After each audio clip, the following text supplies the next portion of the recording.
Purim Sameach, Purim Sameach. Alors, on est vendredi aujourd'hui, la fête de Purim, et Parashat Kitissa. Alors, en même temps parler de la Parasha, pour pas arriver à ce Shabbat sans savoir de quoi il s'agit, et en même temps parler du jour de Purim, ce jour extraordinaire.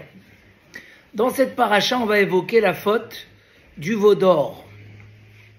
En fait, la faute du veau d'or, c'est une faute qui a pesé sur le peuple d'Israël pendant très longtemps. On va la comparer aussi à ce que Rabbi Shimon Bar Yochai dit, que les Bnei Israël, pourquoi il y a eu le décret de Haman? Ils ont mangé un soulier. Parce que d'abord ils se sont prosternés à l'idole de Nabucodonosor. Il n'y a que 3, Hanania, Mishaël, Azaria, qui ont refusé de se prosterner. Ils ont été jetés dans la fournaise ardente et ils ont été sauvés par des miracles. Et en même temps, parce qu'ils sont partis profiter du festin d'Achashverosh. Ils ont profité. Ils ne sont pas allés pour faire plaisir au roi. Ils ont profité. Qu'est-ce qui s'est passé dans ce festin d'Achashverosh? Et qu'est-ce qui s'est passé dans la faute du veau d'or? Alors écoute bien, Gabriel. Dans la faute du veau d'or, il y a une grande question. Je vais dire les choses bref et directes. En général, le Yetzer Hara, c'est Amalek, c'est la pomme pourrite. Quand le ver il est rentré dans la pomme, si tu le laisses se promener dans la pomme va pourrir totalement. Toi, tu ne le vois pas, il a juste touché, il a abîmé un petit côté, et ça abîme tout. Dans la faute du veau d'or, c'était différent. Qu'est-ce qui s'est passé dans la faute du veau d'or? Ils sont tombés, mais Igra Rama, Lebira Amikta. En quelques heures, ils sont tombés des couronnes de Matan Torah, où on a dit Naaseh Venishma, les Bnei Israël au moment du don de la Torah, ils ont dit, on va faire sans savoir qu'est-ce que tu vas nous demander. Ils sont arrivés à un niveau des anges. Comment ils ont pu tomber tellement bas jusqu'à faire de l'idolâtrie? Qu'est-ce qui s'est passé? Alors, quand on est sorti d'Égypte, il y a eu juste avant qu'on reçoit la Torah, c'est marqué Vayachanu Birfidim. Ils ont campé dans la ville de Rephidim. Vayavo Amalek, on l'a lu ce matin. Tout de suite, Amalek il est venu.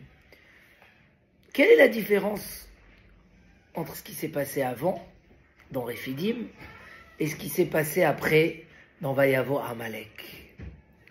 Il était à Rephidim, Amalek aussi. Et ce qu'il y a eu dans la faute du veau d'or. Dans Rephidim, c'est marqué Sherafu Yedehem Minatora. Tu entends, Hanoun? Tu sais pourquoi Amalek il est venu? Parce qu'ils se sont relâchés de la Torah. Ils l'ont pris avec légèreté. Chaque fois où on fait la Torah avec relâche, et pas avec ferveur et amour et sérieux, alors va y avoir Amalek. Comme ça ils disent Rachamim. Dès qu'il y a le rifion, c'est quoi le rifion? Le relâchement. Un homme, il devient mou, il n'a pas de courage. Bon, il est gêné, alors il transgresse la Torah. Bon, on peut amener plein d'exemples, mais c'est pas le moment aujourd'hui. Et il se relâche de la Torah et des mitzvot. Alors le Yetzer Hara, il dit, ça y est, la pomme, elle est là. Il est relâché, il n'y a plus de guerrier devant moi. C'est là où je peux sauter, là où je profite, parce qu'il est en train de dormir. Il n'y a pas plus dangereux dans une guerre que la surprise. Quand l'ennemi s'endort, il n'y a pas pire que ça parce que, alors ça c'est Amalek. À Purim aussi, Vayachanu bi Rephidim, c'est quoi Rephidim? Juste à côté. Rephidim, ils se sont relâchés, dans Haman aussi. Yeshno Am Echad, Yashnu Mina Mitzvot. Ils se sont endormis des mitzvot. Un homme, il se lève pas le matin, il fait le schéma en 5 minutes. Il dort des mitzvot, il dort. Quand on dort des mitzvot, il y a la xéra de Haman. En revanche, dans la paracha de cette semaine, il y a eu autre chose. Ils sont tombés d'un coup. Comment c'est possible? Le Yetzer Hara, il ne peut pas nous dire d'un coup. Il les a fait tomber du mont Sinaï où ils étaient comme des anges à des idolâtres. Qu'est-ce qui s'est passé? Le Yetzer Hara, Hayom Omer Lokar, Machar Omer Lokar. Il incite la personne de jour en jour, peu à peu. Qu'est-ce qui s'est passé d'un coup? Nous dire Avraham Shmolovitz. Quand un homme il est équilibré, quand un homme il est stable, le Yetzer Hara il peut pas le faire tomber très bas. Il peut le faire bouger de quelques millimètres. Il doit faire un travail avec lui. Et l'homme il a encore des chances de se réveiller et de dire waouh, je me suis laissé aller et combattre le Yetzer Hara. Mais quand un homme il est déséquilibré, il n'a pas de repère, il n'a pas de... Alors à ce moment-là, le Yetzer Hara il voit un homme devant lui comme un soulard qui est en train de... Alors il peut le faire tomber facilement, il peut le faire tomber même dans la boue, même dans les flaques d'eau. Parce que quand un homme n'est pas stable, tu entends Michel, Meir, quand un homme il n'est pas stable, le Yetzer Hara il peut faire tomber la personne très très bas. Écoutez bien ce secret. Les Bnei Israël au moment du veau d'or, ils ont perdu leur stabilité. Comment? Le Satan, il a fait une journée obscure, des nuages noirs, de la pluie. Il leur a montré dans les cieux des anges qui portent un cercueil. Il leur a dit, Moshe Rabbeinu, il est mort. Pour eux, c'était qui le repère? C'était Moshe Rabbeinu. Il n'y avait personne, ils étaient tout seuls dans le désert, à savoir si demain on aura la manne.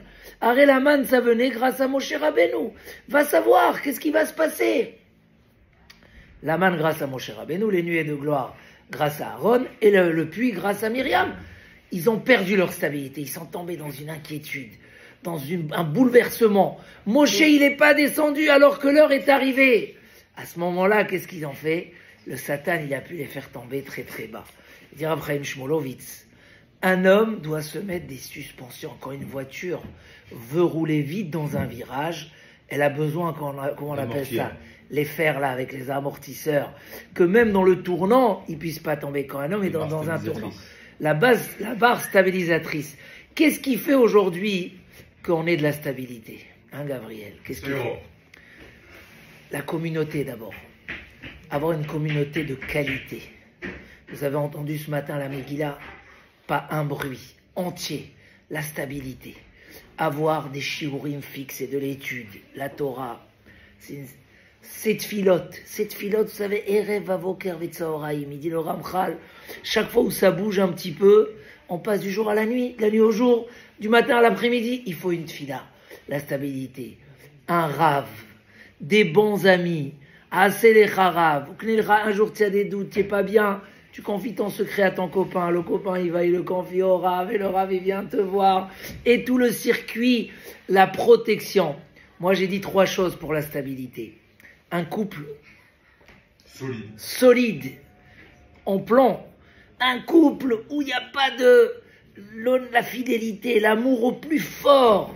Hein, la Torah nous a demandé un recyclage de l'amour tous les mois pour que ça soit au plus fort. Un homme qui a une femme à côté de lui, c'est énorme. Un homme qui voit ses enfants, c'est énorme. Mais il ne faut pas qu'il leur tourne le dos, c'est pas possible. Le couple, avec un bon shalom baït, et travailler, et investir, et penser, pas dire ça y est, comme on a dit celui qui a acheté une très belle voiture, je sais pas de quelle marque, et quand il veut plus mettre de l'essence, il dit elle roule tout seul, c'est une belle voiture. On lui dit non monsieur, faut tout le temps alimenter l'attention, les cadeaux, l'amitié, l'amour, la proximité. Un bon couple.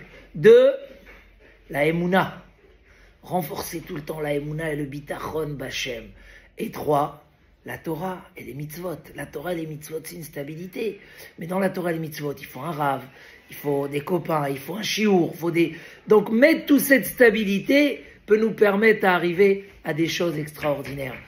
Dans le Chet HaEgel, ils ont perdu l'équilibre. Perdre d'équilibre, danger. Clignotant rouge. Quand un homme, il sent qu'il y a le... Hein, je leur ai dit que l'autre jour, je roulais avec la voiture, mais j'étais un peu fatigué, donc je roulais un peu n'importe comment. Bon, c'était pas... Et la voiture, elle m'a écrit... Reposez-vous. Oui, c'est marqué. Il est conseillé de prendre une pause, mais je venais de sortir il y a 10 minutes, j'ai pris la voiture. Elle a senti que c'était pas stable. Ça n'allait pas. Tu vas vite. Comment c'est marqué, si le Ménouval, il t'a rencontré à l'extérieur, Moshre ou les bêtes à Midrash, tu vas, tu sens qu'il y a un Yitzhara, les pensées, ils commencent à tourner un petit peu à l'envers, les yeux, ils vont dans le mot, tu sens que, il y a quelque chose de dangereux. Vite, cours chez le Rav, parle avec lui, vite, cours il dit le Rambam, quand un homme, il sent que les marchevet arayot commencent à circuler dans sa tête, qu'il a étudié la Torah. Et la Torah, c'est le plus grand amour que l'homme il peut avoir. Et ça lui remplit la tête et ça lui vide la tête des mauvaises choses. Donc ça, c'est les Bnei Israël dans Parashat Ki Tisa, c'est le Chet HaEgel. En revanche, avec Haman, je vais terminer avec ça. Haman, c'est une autre histoire. C'est avant Matan Torah, c'est Refidim. C'est le relâchement. Quand il y a un relâchement, les Yetzer Hara, ils commencent à faire entrer le verre dans la pomme. Et quand le verre dans la pomme est rentré, là, c'est dangereux. Mais si on se réveille assez tôt, on est stable, on peut encore le faire sortir de la pomme. C'est ce qu'a fait Mordechai. Il a voulu faire sortir les Bnei Israël. Rav David Cohen, il demande, dans la Gemara Megillah, Daf Yud Aleph, c'est marqué, puisqu'ils ont arrêté d'étudier la Torah, alors Dieu est devenu faible, entre guillemets, Kiviachol. Il ne pouvait pas les aider. Dans la Daf Yud Bet, c'est marqué que Rabbi Shimon Bar Yochai dit pourquoi il y a eu le décret. Parce qu'ils ont mangé dans le repas d'Achashverosh et parce qu'ils se sont prosternés à l'idole. Pourquoi la Gemara donne des raisons différentes? Pourquoi Rabbi Shimon Bar Yochai il n'a pas dit? Parce qu'ils ont arrêté d'étudier la Torah. Il dit non. En fait, c'est pas parce qu'ils ont arrêté d'étudier la Torah. Ils ont arrêté d'étudier la Torah, c'est la raison pourquoi rien n'a pu les protéger. Les fautes, c'était... Ils se sont prosternés, ils sont partis au repas d'Achashverosh. Mais pourquoi ils n'ont pas fait tchouva rapidement? Pourquoi ils n'étaient pas plus forts que le Yetzer Hara à ce moment-là? Parce qu'ils n'avaient pas la protection de la Torah. Quand on a la Torah, c'est comme une machine à laver. Waouh, tu as dit hier comment j'ai pu penser à des bêtises comme ça, alors que la Torah est tellement belle, alors que Kadosh Baruch Hu nous promet l'éternité. Comment c'est possible? Et donc tu fais tchouva. Si un homme il a la Torah très fort, même quand le Yetzer Hara il vient l'accrocher, comment c'est marqué dans la Gemara, tu vois un chacham qui a fait une faute le soir, sache que c'est sûr que le lendemain matin il a fait teshuva. Parce que le fait qu'il étudie, le fait qu'il voit la vérité, le fait quand il rentre chez lui, il voit sa femme, ses enfants et cette doucha, alors il peut pas, tout de suite il fait tchouva. Et c'est ça notre protection. Alors Bezrat Hashem, comme Akadosh Baruch Hu il a fait Venahafochu, c'est quoi Venahafochu? Il a renversé, la Megillah c'est beau, si on se l'imagine, comment ils étaient dans un état, mais pire que ce qu'on était le 8 octobre, le lendemain ils étaient dans un état extermination, ils tapaient chez les portes des voisins. On devient votre femme de ménage, Rinck, sauvez-nous. Non, c'est marqué dans les feuilles, si on vous sauve, nous aussi on est morts. Donc c'était terminé, il n'y avait rien, aucun espoir. Par un qu'on a réussi, à jour il a tout renversé, il nous a envoyé tous les miracles.